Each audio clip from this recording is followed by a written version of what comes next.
Good morning. Susan here, and I've got a strange story to tell today. Can you see that picture on there? It says at the side of it that it's a replica of the first man-made object that orbited the Earth. Now, that is the clue is that is a picture of an object at the National Aeronautic and Space Museum. In other words, it has something to do with the museum that's linked to NASA and space and that kind of that part of our history. That device was launched into space probably 15 years before my parents were married. It goes back a long time. And it actually sparked the sparked the space race of the latter part of the 20th century on there. And it has to have and I thought about it in relation to craft groups because of a strange idea I had. You see, when we look at words, yes, don't worry, there is a link here, I promise you. When we look at words, those words only get used. We only use words when they have a purpose behind them, when we actually benefit from using those words. And that's one of the things in the English language. And when I did an English language course many years ago, they did some examples of words that were used quite some time ago, a few decades earlier, but the youngsters during the course had never heard of. And one of the words that we used was the name of this satellite. Yes, we call it a satellite now, but at that time we used to call them Sputniks. Now, these days, only those who are really interested in space, in the history of space, or the history of the 20th century, or are over 50, or who have read a big dictionary, would know what a Sputnik is, because most of it is not a word that we use in our normal language. You see, we no longer have any benefit in the English language for using the word Sputnik in our everyday conversations. I mean, in the late 1950s, early 1960s, you used to hear the word Sputnik on the news. I mean, I can remember hearing the word Sputnik on the news when I was a little girl. And they would say about the Russians launching another Sputnik. Now, that's Sputnik number 1, which I say is data which was launched literally 15 days before my parents were married. It goes back a little way, that one. And now we don't, Sputnik at that time was it was something we knew and we understood, and it was part of the English language. And then who's heard of a Sputnik now? It no longer benefits us from using the word. The Sputnik is no longer a word that's commonly used in the English language. Yes, in some specialist ways, and yes, it's still in the dictionary. Well, the Oxford Complete Dictionary will be in. It's in some, it's in some big dictionaries, volume after volume dictionaries. And it's still there on Wikipedia, which is where I got that photograph from, and the dates from. But we don't no longer use it, do we? It's something that's out. Well, it's sort of dropped out of favor. It's sort of no longer in our world of no longer in our reality world to be talking about Sputniks. There, it's no longer part of us because we don't benefit from using the word. It's disappeared, No benefit, right, we'll not bother using it. So why on earth does that relate to a craft group? Well, if people don't get any benefit from going to a craft group, they'll not go. You see, if they don't see any benefit that they gain from actually going to your craft group, well, they'll not go. And part of your job for setting up and running a craft group is that you have to show people how they will benefit. I mean, some people who are familiar with crafts, yes, they will pick up the idea that they pick up some of the things that they want and they will guess what you offer fits them. But they will guess, but they will not say, oh well, what's it like going? Well, some people just might not twig on that the benefits that they would get. I mean, and I tell you how serious those benefits can be. I once read a series of blog posts and even a book that was developed from those blog posts, and the title of the book was Crochet Saved My Life. And if you don't believe me, it is a genuine book that's available from Amazon on there.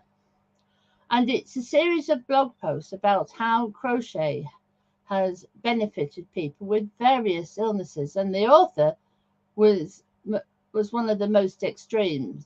She was about to commit suicide and she managed to put the knife, and she was about to slash her wrist and with the intention of killing herself. And she managed to put the knife down and pick up a crochet hook instead. And that was the start of her journey towards rehabilitation. And part of her journey included writing up her experiences on the blog, which is where the book came from, and attending a craft group. It was actually being able to be part of a small community and being part of that craft group that really helped her heal and really improved her sense of well-being. And it was an amazing there. But how do people know that that's how they're going to benefit from going to your craft group? I mean, how do they know? They might pick up some ideas, they might not. So you need to be able to be sure of what benefits people could get from going to your craft group. And I've got a list of quite a few different benefits that you could get from going to a craft group. Yes, I know I should have put it on another slide, but I sort of forgot, unfortunately. So, what benefits could a craft group give people? Well, they could master new skills. I mean, the number of people that's come to my market stall and said, do you know anywhere where I could learn to crochet? Or I've tried learning to crochet from looking at YouTube videos and I'm still struggling. Or I've tried to learn to crochet from using a book and I'm still struggling. I really could do with a person sitting next to me, sitting with me and showing me how to do things, because I am struggling. And I can't see how I know what I should be doing, but I can't quite see how I'm not doing how it's not working for me. And maybe another pair of eyes, and it's from somebody who knows what they're doing, would be able to guide me in the right way. So some people will want to master new skills. Other people have the idea that they want to share their old skills with new people. So you get craft groups that are based around some of the older crafts, things like or older or maybe less common crafts. I mean things like lace making, or spinning yarn, or things like that. Actually, I have seen groups that were gathered together people with those Those are not there. I have been to a lace making group, and yes, I've got the lace making pillow, and yes, it's such a I made such slow progress. It wasn't a craft that really suited me, but one that was worth trying. You see, if you try out a craft at the craft group, you actually get to know if that's really something that suits you. You might think, oh, yes, I'd like to try that. And then when you do try it, you think, oh my goodness, I can't do this. And yeah, you've tried, you've given it a good go, and you're going to try something else. That's another reason for being involved with a craft group. Developing, it's a skill development and mastering new skills for yourself and sharing your old skills with new people. One of the people that asked me if I would help them set up a craft group wanted to bring together the people that lived in their in their community. So, from what I understood them saying, they lived in some form of sheltered accommodation where they had lot people sort of like lived in their own little bits, only had their own flats or their own rooms. But then they had a community room and they wanted to do some community activities to bring people together within the community. And they thought, well, doing crafts would but they were struggling to get it off the ground because they would try. One of the reasons was they were struggling to explain the benefits to people, and people thought, well, why bother? It's not really for me. It'll not do anything for me, and it'll not benefit me, so I'll not bother. If they'd found a way of saying what benefits that craft group joining that craft group would be to them, they'd have a much better idea, but much better chance of getting that craft group off the ground. Yeah, that's one. That's why I'm looking at this thing as benefits at this stage. Now, another reason why people get involved with craft groups is that they come together so that they can make things to give to charity. I used to be part of a craft group that was based around an email group, and yes, that's another thing there. That's based around an old form of technology. And if you don't know what an email group is, it's a forerunner of a Facebook group, in the sense that everybody signs up to that group network. Yahoo used to do them, and I think Google still do. And everybody signs up to join the group. You then have an email address that goes to that group, and then the people who set up, who run the group system, whether it be Yahoo or Google, say, right, you send an email address, an email to that address, and we will send out an email to everybody who's a member of that group, and that's how it worked with the old group, old email group system. Well, they also, Yahoo allowed you to keep files. So on that knitting group, no, that's a group that we use for people with was actually doing things for premature and stillborn babies, to be honest. And they had a lot of files, so you could find a file for a little gown for there. So, or what they called angel pockets, which were basically blankets that were about 12 inches square and that had a hood, and that could be used to wrap a tiny child that didn't make it on there. And they would have the gowns, and you could have they'd have crochet gowns for little ones that didn't make it as well, so that they had something to wear and give the child a sense of dignity. there while the parents said goodbye to the child, and then they were able to do that. That was one thing that that I that I've done, and that's one way of getting together as a craft group. You actually get together for a particular purpose to meet a particular need. These days, you get things to the. I mean, somebody was showing me the what they did for Yorkshire Cat Rescue. It was an interesting way. They actually had the group set up in such a way that that people made things, sold them. No, I can't remember whether it was a Facebook group or a Facebook page, that people made things.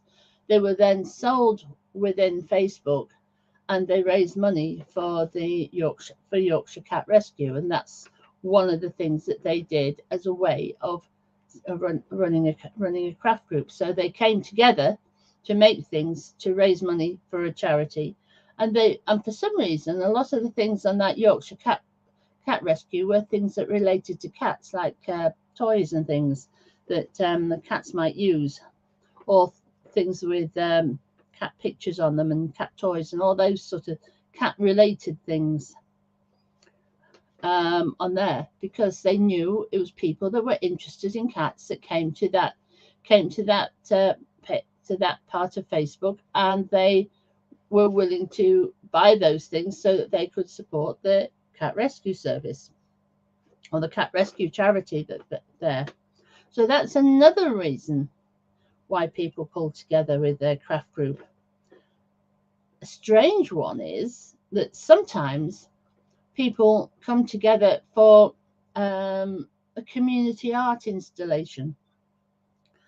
I saw one that was, they actually did a community art installation that was based on the human brain. They'd actually crocheted little bits and pieces that represented the way the bits and pieces in our brain. I don't know quite. I can't remember what you call them. As it they're sort of, because our brain is made up of physical bits and pieces, and they got a crochet way of copying those physical bits and pieces in our brain and made it so that they made an art installation that was based on a human brain. Then, of course, there's all the things that have been quite popular in the UK in recent years of postbox toppers. You know, there's somebody in my community, or I'm not sure either. I'm not quite sure who changes the toppers on who does different crochet tops to one of our local post offices or post boxes. We've got in the middle of the village, we have a big old-fashioned round post box, and somebody does tops there. So they have them based on different themes at different times. They've had one with a crown on for the Jubilee. They've had one with poppies on for in November with Remembrance Sunday. They have all sorts of things which are themed to the season, and they swap and change them as to decorate the community. Oh, and they all, believe it or not, there's also in our community, they started off as a Christmas tree that they put Christmas decorations on. And then the Christmas decorations became Valentine's decorations. And the Valentine's decorations became Mothering Sunday. And Mothering Sunday became Easter. And it's got, on a regular basis, they sort of knit or crochet, different people from the community gather, knit little ornament type things that they can put on the tree, and somebody takes responsibility of taking the things off the tree, gathering them together, washing them and storing them, and then and sort of collecting things for the next lot. On there, they've got and they're developing quite a collection of things that people have used to decorate the what started off as a Christmas tree. Yes, you don't know what and it's done as a way of cheering up the community and people working for as it comes towards a common need. That's one way of using crafts to bring people together. And one of the things that I've done in the past is I've done a craft group that was done some crafting activities within a mental health drop in there. So the idea,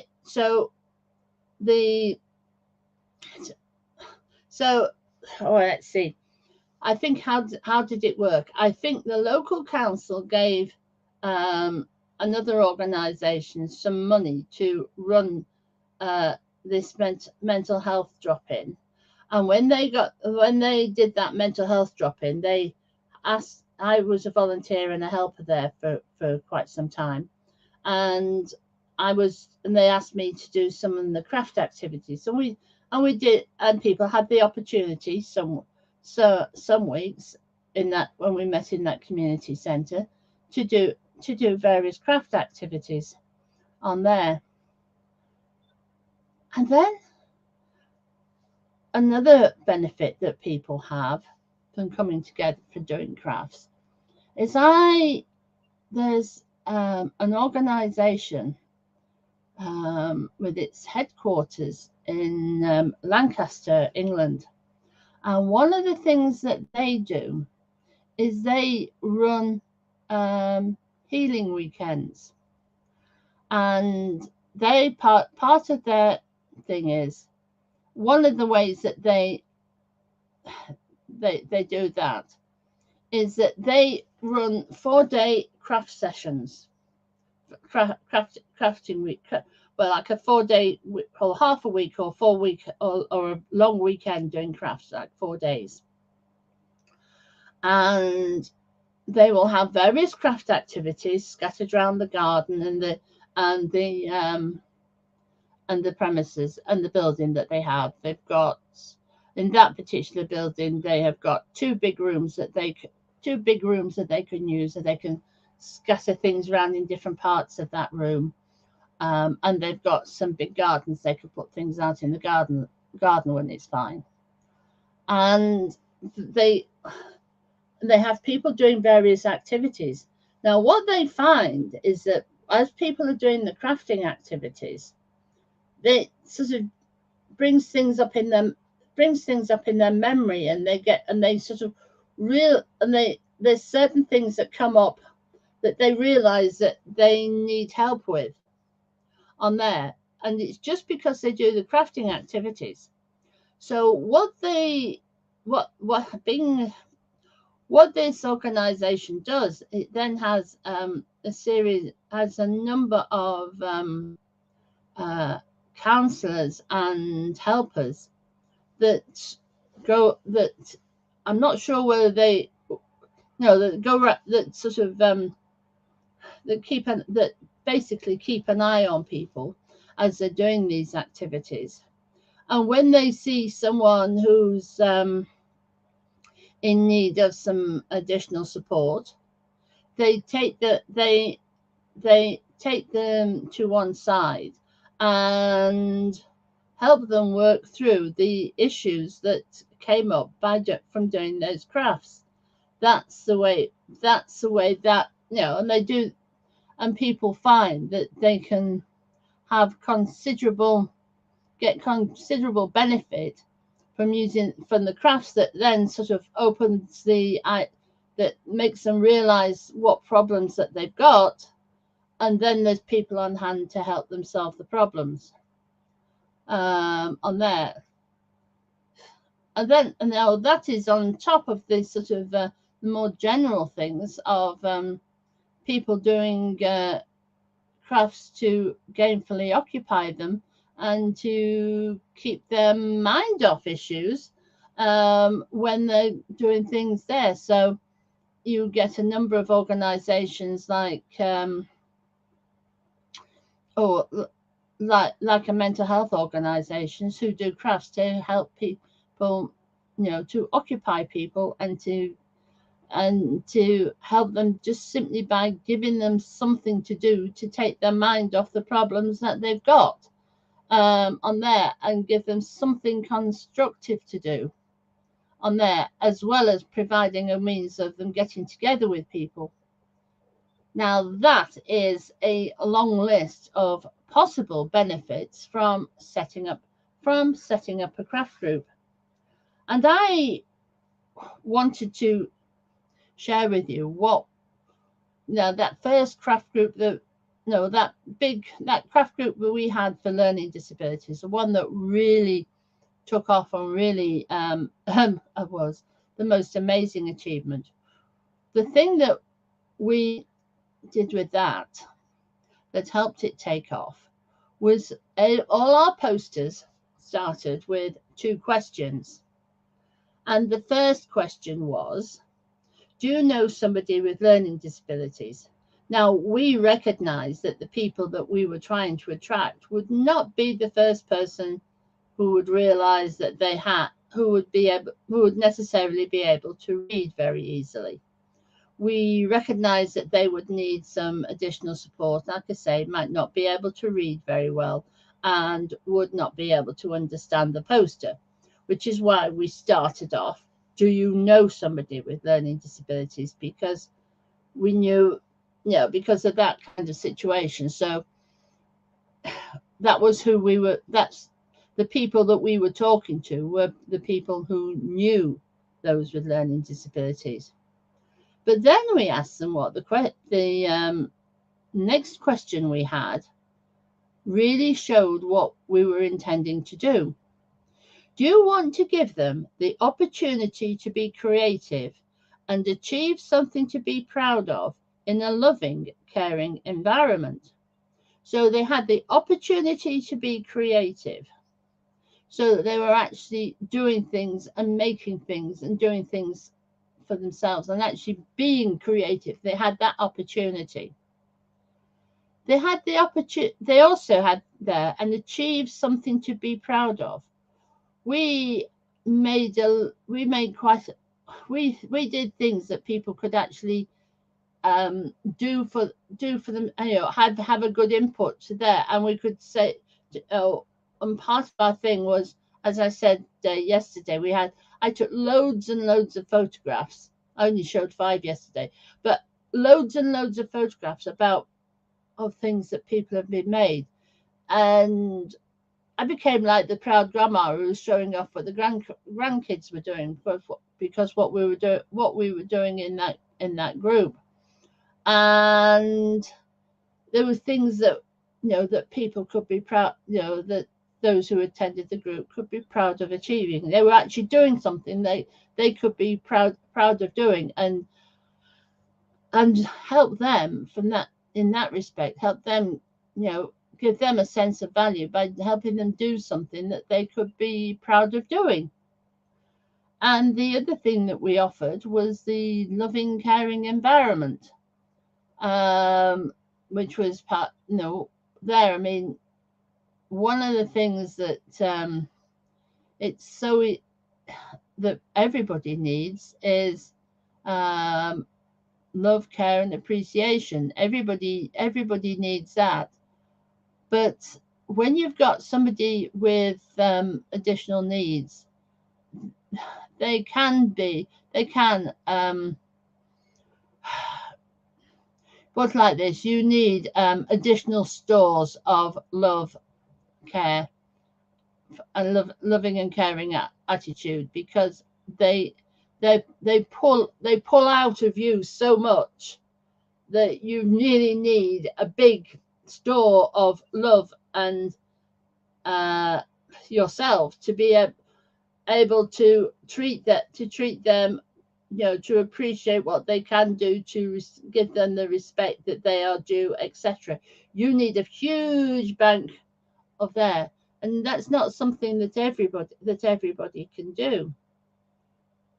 but that's what we said. So those were our benefits, and that's how we publicized it. We put that on the benefit, that list of benefits. So we worked out, so it was who we were talking to and what we could offer, and that was on the, I'm going to say that we included that on all the posters and all the flyers that we did, but listed the activities, and we put those, and those circulated around a bit, through around different places, on there, and that's how we got it going. So we shared the benefits.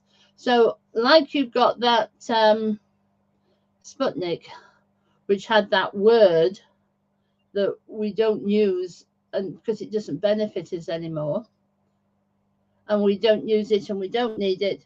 We did the opposite with that craft group. We explained to people why they needed it, what benefits it gave them, and then because we were able to share what benefits it gave them, people came and joined in. And as I said in the middle bit, there's quite a few different benefits that you can get from being part of a craft group. You can get the the sense of achievement from taking part in in decorating, a sense of achievement from putting for want of a better word, a decorative hat on top of a post box. Yes, it's all, yes, the Royal Mail will allow you to do so much in it, with that. There is so much that they will allow you to do in terms of decorating a post box, on there. They do have their limits, but they do allow it to a certain extent. But you just have to keep within their boundaries, on there. So that's what I'm there. So that is how I have linked the first man-made object that orbited the Earth with a craft group. Interesting way of doing things.